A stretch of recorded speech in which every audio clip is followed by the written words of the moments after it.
Hello, everybody. Us on the West Ham Network. Hope you are all safe and well. Happy Thursday. We're hurtling down to the weekend, and tomorrow's going to be a bloody busy day. Obviously, we play Luton Town, 8 o'clock kickoff at Kenilworth Road, the first Premier League game at Kenilworth Road. And we had Dave from Oh When the Town podcast early this morning talking about how excited they are and how much they fear West Ham. So obviously, I don't know much about West Ham, but check that out. And obviously, lunchtime today, I did my Rusty Rumour roundup as we also rapidly go towards the transfer deadline day, which is tomorrow as well, on top of the Europa Cup group draw as well. But we had David Moyes press conference at Rush Green ahead of the game, and the main takeaways. Let's start with the first one. We'll start with the first one, which is that there's no Tommy Soucek. He won't be available. He says Tommy Soucek is not available from last week. We're covering the protocols from the Premier League regarding his concussion. As we assumed, he was concussed following that collision against Brighton, which meant that Ben Rama had to come on and arguably play better in terms of the side. So, Moyes' hands aren't necessarily as tied in terms of that midfield selection. So that's not a bad thing. Obviously, we wish Thomas the best in terms of his recovery. He'll be back after the international break. Obviously, this is the last game before the international break, with the opportunity of us going top for at least a day or so if we win the game. So, no Tommy Soucek. So you mentioned Alves and JWP will be playing as a two, with maybe Benny on the left, maybe Kudus, who knows?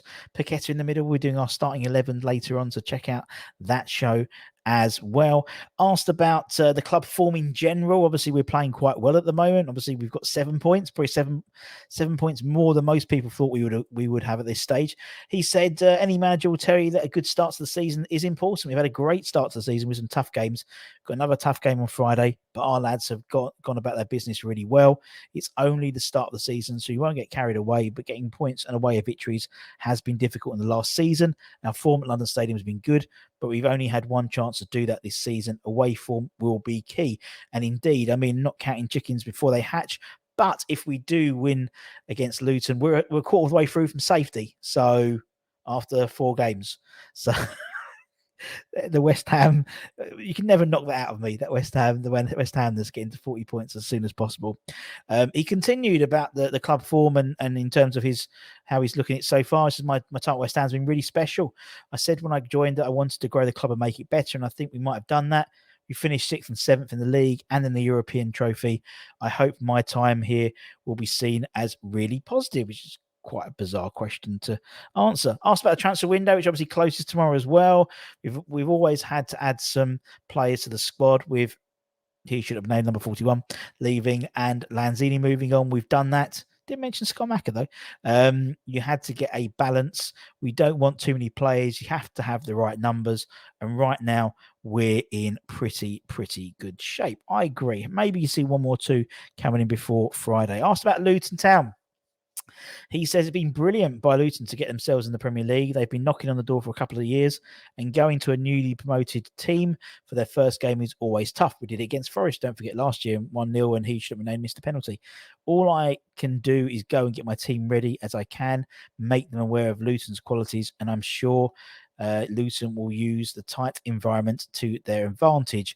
Obviously, this is the first game their newly developed Kenilworth Road, or the new stand, of which some of the away fans will be in, apparently, according to Dave from Oh When the Town podcast. So tight grounds, they'll be buzzing. They'll be buzzing for it. There's no doubt. It'd be very reminiscent of the Nottingham Forest game last season, when they were absolutely, the City Ground was jumping, and I imagine Kenilworth Road was going to be jumping. Talking to Dave, he said, obviously they played in the Carabao Cup a couple of days ago. He was saying if he's in the Championship, we might have had 2,000-3,000. We were at capacity. We were set out, yes, for that game. So obviously the town is crying out for, Premier League football and getting as much games as they can. There's so many, so few tickets available. I think it's 1,100 away fans. It's not as tough to get a ticket. Obviously Bournemouth is always, the smallest ground, but Kenilworth Road is now not the smallest ground, so he's quite happy by that fact. And it's quite interesting listening about Luton's journey. They've got plans for new stadiums coming involved, and so he was saying, Dave was saying, if we keep in the Premier League this year, or dip, sort of yo-yo like Burnley did it for a few years, and we've got the new stadium. come in, he said, we could be in the same boat as someone like a Brentford, for example, in terms of the infrastructure and stuff that we've got already set up. So it's fascinating journey, and obviously there's lots of West Ham players who have played for Luton and West Ham. Obviously, they've got three in the squad at the moment in terms of Danny Potts, Reece Burke, and Pelly Ruddock. Pelly Ruddock, the first player to have gone from non-league to Premier League with the same club. Incredible story. Sorry, Pelly the legend. Ruddock apparently he's called, amongst the Hatter fraternity. But there's so many players, Johnny Artson and Jim Standen and Les Seeley and Ian Foyer and Robbie and Keith Rowland and Tim Breaker, and there's literally so many, and Snoddy and various others. So there's a real sort of connection with Luton and West Ham, and obviously they still have three of our academy boys playing for them. So that will be quite strange, isn't it? Seeing ex-players play for you for the other team. But anyway, one of the sort of success of the transfer window so far has been JWP, and Moyes was asked specifically about his form, and he goes, one of the reasons we bought him was he was Premier League ready. Always got to get the knife in, haven't you? Always got to get the knife in. He's coming and settled in really well. He's created goals and scored goals and created goals for us, and we're really happy with him. Not just JWP, I think Alvarez has come in and settled, and he's not Premier League experience, isn't it? Just saying, Moisey, just saying. Asked about the team in general, and obviously he should have been named moving on and stuff like that. He goes, well, when I lost Wayne Rooney at Everton, I found I found it was about the team more then. Before that, the media would talk about that one player rather than the team. We're trying to get a team that wants to work hard and be competitive, and we're getting that. And I think that's something which a lot of fans have sort of drawn to, is how together the team sees. And from my personal experience, seeing, as I said, I'm at the ground stupid o'clock, so I see how the team interacts. This team now is interacting the same way as probably the particular lockdown team at West Ham. Lots of, they do a walk around the pitch, which seems really silly, but we weren't doing it last year. We only started doing it, I reckon, second half of the season, maybe when Noble came in to be director of football. We weren't doing it beforehand, definitely not, because I didn't see him. I was sat there all the time, but we started to see it this year already. So for me, that's, and they're jostling. They just seem to be laughing and stuff. And yes, they've got their own sort of groups of friends in terms of. I mean, you saw Kudus talking Ghanaian with Ghanaian dialect with Joseph Anang yesterday which I thought was amazing. But that's brilliant. I love that. But then they're still involved with all the other sort of, not cliques, but the other sort of friendship groups. And it does seem a really nice place to be working with at the moment. And it's true what Moisey says, I think. Obviously we're taking parallels to his chat about Wayne Rooney, who should not be named the former captain, number 41, and maybe we were talking all about him and to the detriment of the team. Now we seem to be having a team. Yes, there's people who are playing well individually, but there seems to be a real collective at the moment.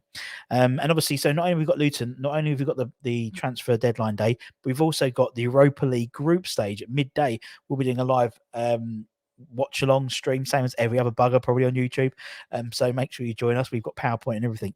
And he was asked about the draw, because obviously it's exciting. We go straight into the group stages, obviously having won the Europa Conference League last year, we're top seeds in pot 1, so you should have a easier journey, although there's some cracking sides in every pot, to be honest. It's going to be a great tournament, I think. Asked about who he wants, he goes, another good group would be nice.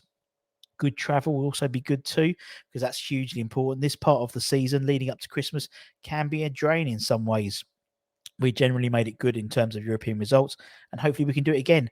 We want to enjoy the trips, and I hope the supporters do as well. Going into it as conference league winners lets us stick our chests out a little bit more. Champions of Europe, we know what we are indeed.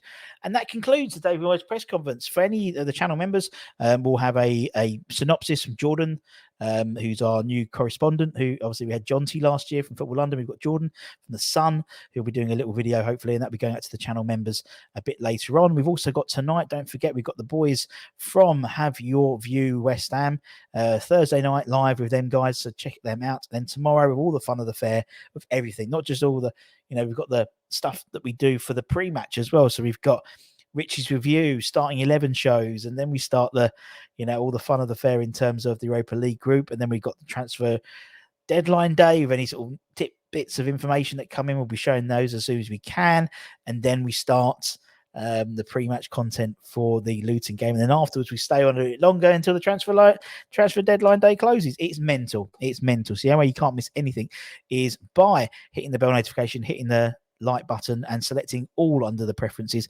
Also check out neesatmorebrand.com, the forum, who we work in partnership with this show all about. Fantastic content as always from those guys, and lots of interesting tidbits, information, ITKs and all that type of stuff. So make sure you've got all the screens open. Sky Sports, it's going to be a busy day, I think. Maybe more outs than ins, in all honesty.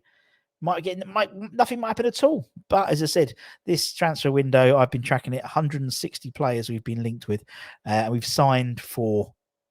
So there we go. Not bad, is it? Anyway, I'll say it's technically 5, including Sean Moore from Cliftonville. I do apologise, Sean. So anyway, take care, stay safe, stay warm, stay humble, keep the faith, my friends. Come on, you bloody irons, and get to bed early. After we are have your West Ham View show tonight at 9 o'clock. Get to bed early. Good night's sleep.